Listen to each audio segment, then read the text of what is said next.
Les choses à ne plus faire ou à proscrire de vos habitudes après l'adoption de la FNE à partir de décembre 2025.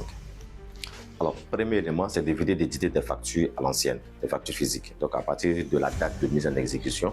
D'ailleurs, cette dernière a fait l'objet de plusieurs prorogations, n'est-ce pas? Et la dernière date prévue, ça sera pour décembre 2025. Les anciennes factures éditées sous Word, Excel, sous forme imprimée ne seront plus valables fiscalement. Donc, le risque derrière, c'est que ces factures peuvent faire l'objet de rejet. Si vous êtes le client, par exemple, et donc vous ne pourrez pas justifier vos charges financières relativement à ces factures que vous allez recevoir. Donc, une réintégration sera forcément faite en cas de contrôle. Second élément, faire des factures pour autrui, n'est-ce pas, et qui n'ont rien à voir avec vos propres activités commerciales ou de prestations.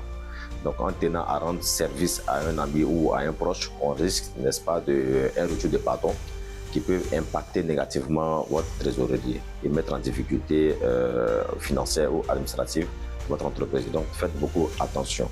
La conséquence, c'est que vous risquez, au vu, n'est-ce pas, du volume du chiffre d'affaires virtuel via ces factures qui, en réalité, n'émanent pas de votre activité réelle, de voir votre entreprise basculer à un régime supérieur avec donc plus d'impôts à payer à l'avenir. Troisième élément, tenter de modifier ou de falsifier une facture après émission. Les factures, ce qu'il faut savoir, c'est que ces factures-là sont redatées et codifiées, n'est-ce pas, et toute tentative de modification est forcément détectable et pourrait faire l'objet, n'est-ce pas, d'une sanction en cas de contrôle.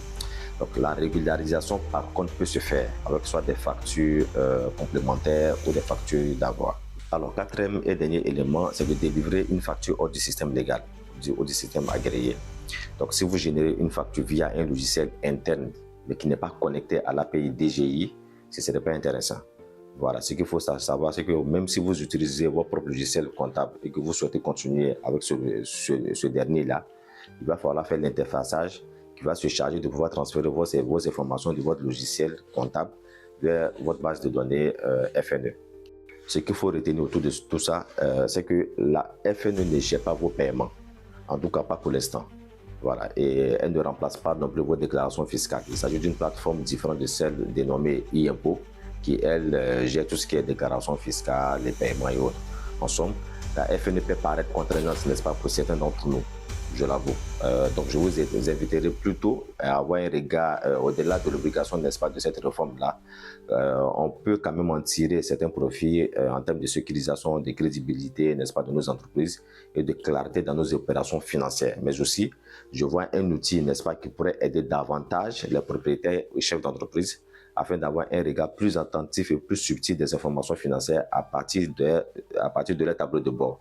Donc, pour ceux qui souhaitent bénéficier de notre assistance FNE, n'hésitez pas à nous écrire à l'aide des contacts qui s'affichent sur votre écran. On se fera le plaisir de pouvoir échanger avec vous et de programmer un rendez-vous.